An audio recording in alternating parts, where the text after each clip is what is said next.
Good morning dear students.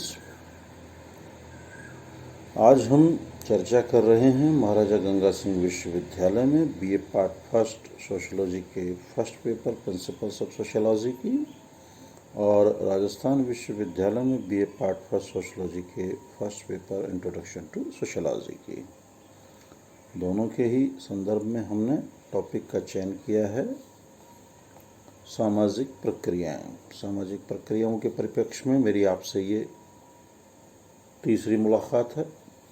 आज के इस वीडियो में हम सहयोगात्मक सामाजिक प्रक्रियाओं की चर्चा करेंगे।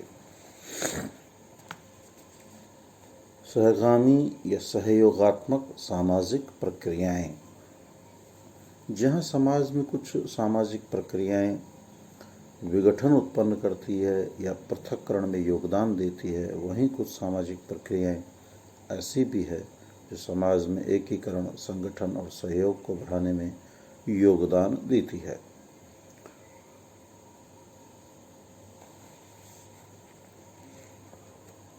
सहयोगी, संगठनात्मक या एकीकरण करने वाली सामाजिक प्रक्रियाओं में हम विशेषतः सहयोग, व्यवस्थापन, सात्मीकरण, परसंस्कृति ग्रहण और एकीकरण की मुख्यतः चर्चा करते हैं। पहले हम चर्चा करेंगे सहयोग, कॉपरेशन। सहगामी सामाजिक प्रक्रियाओं में सहयोग एक अत्यंत महत्वपूर्ण सामाजिक प्रक्रिया है। सहयोग सामाजिक जीवन का एक मूलभूत आधार है। इसके अभाव में सामाजिक जीवन, समाज और राष्ट्र की कल्पना तक नहीं की जा सकती। मनुष्य अपने विभिन्न प्रकार की आवश्यकताओं की पूर्ति स्वयं के एकाकी प्रयत्नों से नहीं कर सकता। इस सहयोग के अभाव में न तो बालक का ठीक से पालन पोषण हो सकता है, न ही समुचित ढंग से उसके व्यक्तित्व का विकास। पारिवारिक जीवन में पाया जाने वाला सहयोग ही सदस्यों को अच्छा नागरिक बनाने में योगदान देता है। ये कहा जा सकता है कि जन्म से मृत्यु तक व्यक्ति को अनेक अन्य व्यक्तियों एवं समूहों के सहयोग पर निर्भर रहना पड़ता है। यह सहयोग ही है जो व्यक्तियों को एक साथ मिलकर काम करने और समाज को संगठित बनाने में योगदान देता है। कुछ लोग सहयोग और प्रतिस्पर्धा को एक दूसरे का विरोधी या विलोम मानते हैं, परंतु वास्तव में ऐसा नहीं है। प्रतिस्पर्धा में सफल होने के लिए भी व्यक्तियों को एक दूसरे के साथ सहयोग करना पड़ता है। कई बार प्रतिस्पर्धा भी सहयोग को बढ़ाने के उद्देश्य से की जाती है। रूस में वस्तुओं का उत्पादन बढ़ाने के उद्देश्य से न केवल सहयोग बल्कि प्रतिस्पर्धा का भी सहारा लिया गया। वहाँ विभिन्न कारखानों में प्रतिस्पर्धा को प्रोत्साहित किया गया ताकि उत्पादन को बढ़ाया जा सके। इस प्रकार रूस में समाजवादी प्रतिस्पर्धा को काफ़ी महत्व प्रदान किया गया ताकि देश को आर्थिक दृष्टि से समृद्धशाली बनाया जा सके।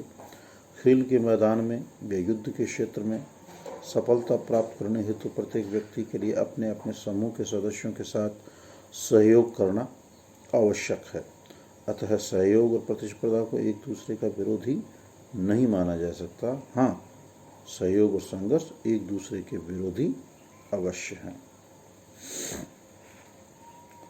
यदि हम सहयोग के अर्थ और परिभाषाओं की चर्चा करें, सहयोग के अर्थ को भलीभांति समझने के लिए इसकी कुछ परिभाषाओं पर विचार करना आवश्यक है। ग्रीन के अनुसार सहयोग दो या दो से अधिक व्यक्तियों द्वारा किसी कार्य को करने या किसी समान इच्छित उद्देश्य को प्राप्त करने के लिए किया जाने वाला निरंतर एवं सामूहिक प्रयत्न है।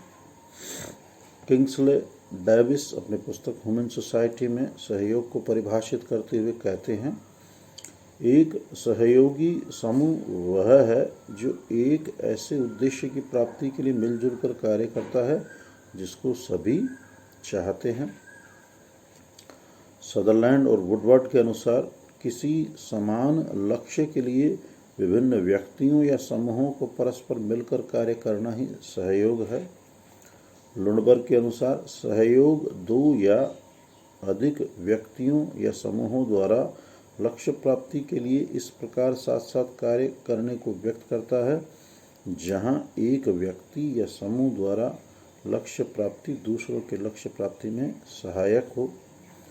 फेयरचाइल्ड सहयोग को परिभाषित करते हुए कहते हैं, सहयोग वह प्रक्रिया है जिसके द्वारा व्यक्ति या समूह कम या अधिक संगठित रूप से सामान्य उद्देश्यों की प्राप्ति के लिए अपने प्रयत्नों को संयुक्त करते हैं। मैरिल और एल्ड्रिच सामाजिक अंतःक्रिया के उन स्वरूपों को सहयोग कहते हैं जिनमें दो या दो से अधिक व्यक्ति एक सामान्य लक्ष्य की पूर्ति के लिए साथ साथ कार्य करते हैं।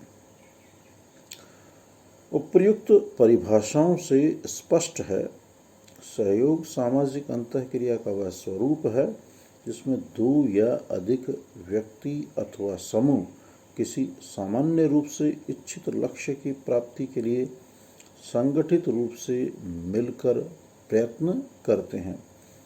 इन परिभाषाओं के आधार पर सहयोग की कुछ विशेषताएं निम्न प्रकार से उभरकर सामने आती है। पहला, सहयोग के लिए जो खास बात है वो यह है कि दो या दो से अधिक व्यक्तियों या समूहों का होना आवश्यक है। दूसरा, इनमें सामान्य उद्देश्य हो।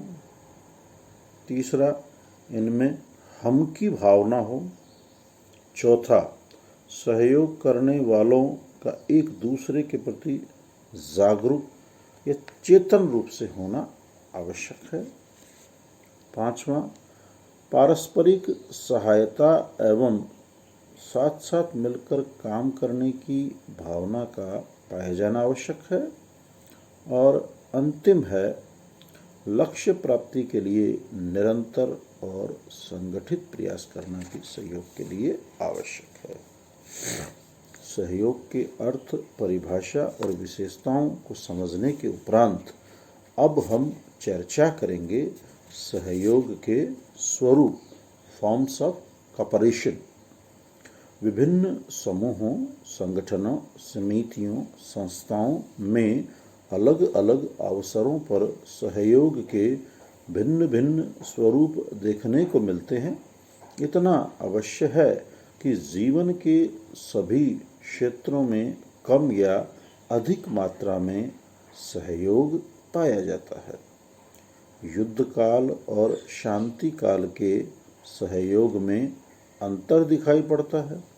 इसी प्रकार सामाजिक, आर्थिक, राजनीतिक, सांस्कृतिक क्षेत्रों में भी सहयोग के भिन्न भिन्न स्वरूप देखने को मिलते हैं।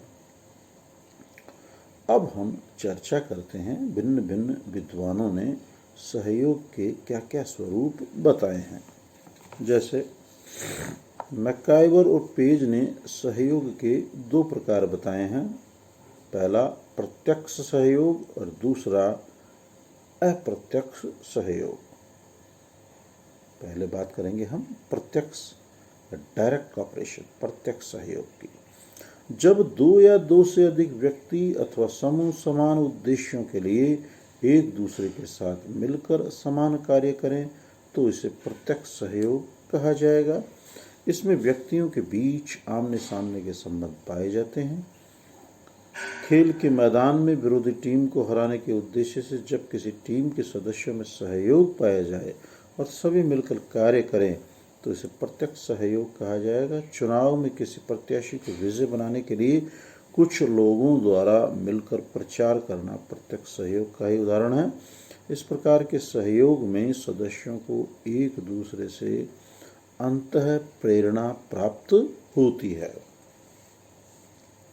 दूसरा है अप्रत्यक्ष सहयोग, इनडायरेक्ट कोऑपरेशन।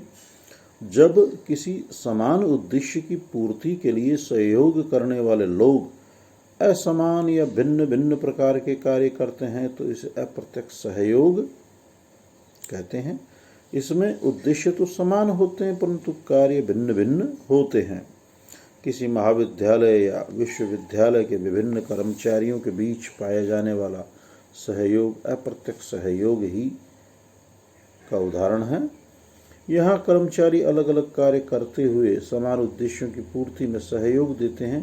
श्रम विभाजन भी अप्रत्यक्ष सहयोग का ही उदाहरण है। एक कपड़ा बनाने वाले फैक्ट्री में लोग अलग अलग कार्य में लगे होते हैं, परंतु उन सब का उद्देश्य एक ही है, वह है कपड़ा बनाना। आज के आधुनिक जटिल समाजों में जहां द्वैतिक संबंधों और समूहों की प्रधानता है, अप्रत्यक्ष सहयोग का महत्व दिन प्रतिदिन बढ़ता जा रहा है। अब मित्रों, कल हम चर्चा करेंगे सहयोग के जो अन्य प्रकार बताए हैं विद्वानों ने उनकी, जिनमें हम मुख्यतः ऑकवर्ड और ग्रीन की बात करेंगे। प्रत्येक वीडियो के अंत में मेरा आपसे यही सुझाव सजेशन रहता है, आप इन वीडियोस को ज़्यादा से ज़्यादा लाइक करें, सब्सक्राइब करें, अपनी समस्या जिज्ञासा के संदर्भ में कमेंट्स करें। आप स्वस्थ रहें, प्रसन्नचित रहें, कोरोना की गाइडलाइन की अनुपालना करते रहें, अध्ययन अध्यापन करते रहें। इन्हीं शुभकामनाओं के साथ सुप्रभात।